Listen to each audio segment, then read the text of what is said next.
आप देख रहे हैं जन आवाज।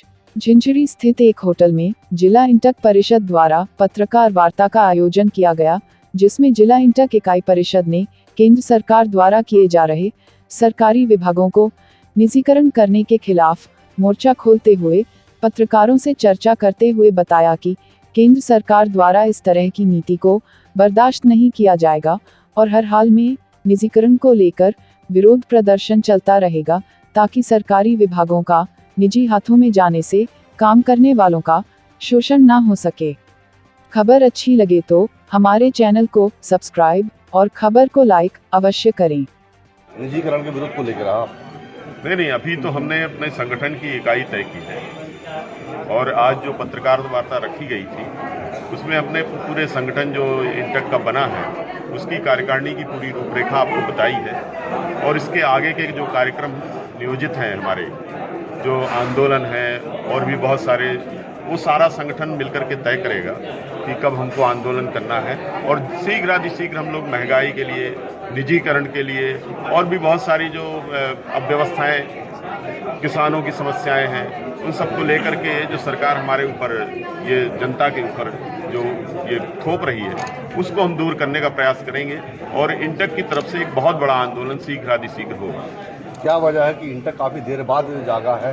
कई आंदोलन हुए, उसको इंटक नजर नहीं आया। अब हम तो यही कहेंगे कि देर आए दुरुस्त आए, इसके आगे क्या कहा जा सकता है। जो लोग पिछले बैठे थे, ये उनकी जवाबदारी थी कि वो क्या करते क्या नहीं करते, उनने नहीं किया, इसीलिए इसका नवीनीकरण हुआ और इसका पुनर्गठन अभी आपको शायद मालूम होगा कि 1 महीने हुए, 1 महीने 1.5 महीने पहले संस्था बनी है और फिर से लोगों को जोश खरोश के साथ में तैयार किया जा रहा है कि वो आंदोलन में आगे आएँ और अपनी सक्रिय भूमिका निभाएं, ताकि जो देश के अंदर और नागरिकों के मौलिक अधिकारों को छीना जा रहा है, उन पर छलपूर्वक अत्याचार किया जा रहा है, वो न हो। क्या उम्मीद की जाता है कटनी जिले जो मजदूरों की मांग है उसकी मांग प्लेटफॉर्म 101% की जा सकती है, क्योंकि ऐसा है कि अब वो एकला चलो वाली आपने देखा होगा, ये इतिहास गवाह है इस बात का कि जब आदमी 10 आता है, 100 आता है, फिर 200 आता है, फिर ये काफिला जब बन जाएगा और उसकी आवाज़ बुलंद होगी तो निश्चित वहाँ तक जाएगी जो अत्याचार कर रहा है। बात करें आयुध निर्माणी की, अगर निजीकरण की, तो निजीकरण में आयुध निर्माणी कर्मचारियों ने भी बहुत आंदोलन किया, रेलवे कर्मचारियों ने भी किया। उनके साथ जो नियमों में भी आया कि आंदोलन के लिए वो मनाही कर प्रतिबंध लगाया गया, इसके लिए इंटक क्या करने जा रहा है? अब देखिए, उसमें हम तो यही कहेंगे संशोधन की मांग की जाएगी। अब वो लड़ाई तो लड़ चुके, लेकिन सरकार के हाथ में बहुत सारा रहता है, कुछ सरकार के अपने निजी अधिकार क्षेत्र हैं, उस अधिकार क्षेत्र के अंतर्गत उन्होंने अपना कर लिया। हालांकि ऐसा संविधान में भी वर्णित नहीं है कि वो किसी को बेच सकते हैं, लेकिन उन्होंने दूसरा रास्ता उसका चुना, उसको उन्होंने लीज पर दे दिया। लेकिन ये सरकारें दूसरी भी आएंगी, कोई ऐसा नहीं है कि एक सरकार, लेकिन सरकार आती जाती रहेंगी, देश भी बना रहना चाहिए, बचा रहना चाहिए और नागरिकों के सम्मान की भी रक्षा होनी चाहिए। क्या आप कहते हैं सरकार अगर आएगी तो क्या निजीकरण बंद स्टॉप कर दिया जाएगा? हम तो टोटली इसके हम मांग करेंगे कि निजीकरण नहीं होना चाहिए, ये उनके अधिकार क्षेत्र में नहीं। आंदोलन आज तक क्यों नहीं हुआ? आंदोलन होगा,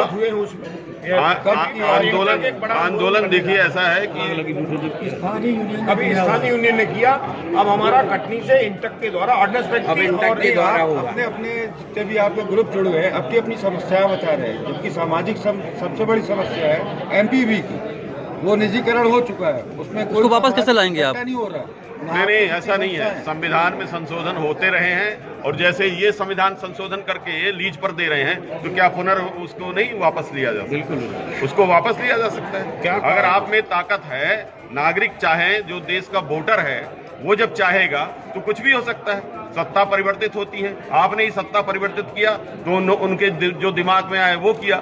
जब सत्ता परिवर्तित होगी तो सारे नागरिक जो चाहेंगे कि हमारे मूल्यों की रक्षा की जाए, तो निश्चित रूप से परिवर्तन आएगा, बरोबर होगी, मांग ही करेंगे। क्या कारण है कि मौजूदा सरकार जो है उसके सारे नियम आम जनता के खिलाफ है? फिर आम जनता इस बात को क्यों नहीं समझ रही? 300 के पार, इसीलिए अब हम साइलेंट हैं। वो तो हम और आप मिलकर के ही उनसे सोच रहे थे कि कांग्रेस से अच्छी सरकार हमको चाहिए। सपने भी उन्होंने दिखाए थे कि राम राज्य आ जाएगा, लेकिन यहाँ तो रावण राज्य से भी ज्यादा कुल नीति हो गई। राम राज्य तो कहीं दिखाई नहीं रहा।